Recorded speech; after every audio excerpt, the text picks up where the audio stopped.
As you know, we got to deal with the things that get put in front of us. You ready? Mobile phonery.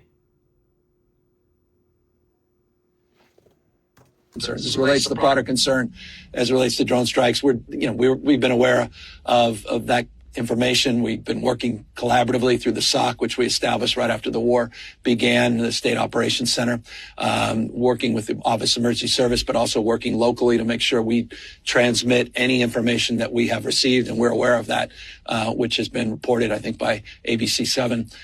We're aware of that information, and we transfer that information in real time to our local partners. Drone issues have been always top of mind, and we've assembled some work groups specifically around those concerns. But that's all I'll share at the moment. I have nothing more insightful beyond just what's been reported and how we're transmitting what we know to our local partners, which is critical. So we have to talk about something serious for a minute. Lately, I've seen, and you may have seen, a lot of videos circulating online claiming that the United States could be facing a potential drone or some sort of retaliation from the foreign advisory about certain things. Basically what's going on in Iran and Saudi Arabia, etc. A lot of people brushing it off, then you got other people that's panicking. But the question isn't the viral clip. The real question is, what do you think the United States will actually do if something like that became real? What's our retaliatory measures? Because from where I sit, despite what people think, the United States doesn't act emotionally. It reacts strategically, logically. I'm just saying. And historically, the United States follows a very predictable three-stage playbook. Detect, prevent, and if necessary, get down. Get down where they stand. The research showed that the United States has one of the most advanced intelligence networks in human history.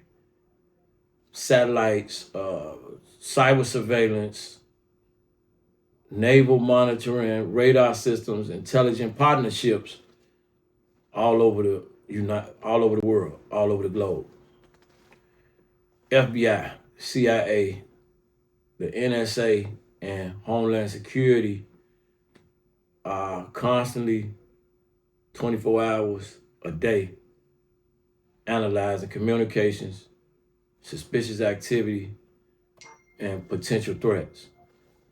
So when you hear about certain warnings, it doesn't mean an attack is about to happen, even though it may be bound to happen. It just means the agencies are I won't say inadvertently, but the agencies are intercepting signals of a potential threat. So in talking about these different stages, you got that next stage which is prevention. This is where a lot of things are stopped before the public even hear about them. Lately, it's been getting wild. We've been hearing about so much, so you never know if it's misinformation, is it uninformed information, is it just clickbait. But if intelligence suggests drones could be launched from offshore vessels, the United States Coast Guard and the Navy began monitoring maritime traffic. Suspicious ships get watched. Cargo get inspected, communication networks get tracked. They get watched, maybe even well. All right. So a lot of times with technology, we have cyber units that may even attempt to disrupt their technology behind an attack before it even launches.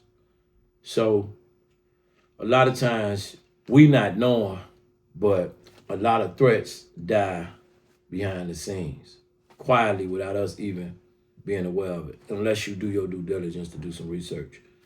We never even know how close we be. That's why you got to put some respect on the U.S. I get it. I get it. Now, that last stage, well, I say that third stage before we go too deep, everybody around the world understand this. Even you, retaliation. Okay? A foreign attack on us wouldn't be a symbolic thing. It'd be overwhelming. We've seen this play out. And this is where a lot of the strength comes from when you come to the United States. The United States military doctrine has always been clear. An attack on the homeland triggers a response designed to eliminate any threat permanently. Yeah. Think about that. Any threat permanently. So this could involve cyber warfare, certain type of strikes, economic warfare, and a lot of pressure through a lot of international alliances that we have all across the world, all across the globe. And a lot of people misunderstand the goal of the military isn't just to fight wars. The goal is also to prevent wars by making the cost of the aggression too high. That's called deterrent. Oh, you don't want to do this. How deep your pockets? They're not deep enough. Let it go. Leave it alone. Stay light.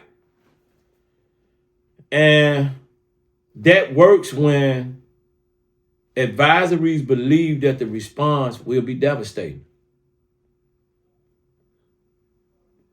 That's what put people in check. That's what exposed those empty threats. So when stories like this surface, it's important to just keep a perspective. Intelligence warnings happen all the time. And most of the time, they never turn into real attacks. But the government, by default, have to still take those seriously, because not a chance in the world that you want to take on something like that happening and you could have did something about it and you didn't. So a lot of national security is about preparation, period. History shows that the United States doesn't wait for something bad to happen before paying attention. And you should do the same. This is something to take notes. Watch, analyze, and if necessary, act. Don't have to act all the time. Not in that way. So you analyze, you watch carefully, and if necessary, you react. So a lot of these headlines I put out there to create fear, but we want to talk about it because we want to be aware of what's going on. And a lot of the fear tactics be about control.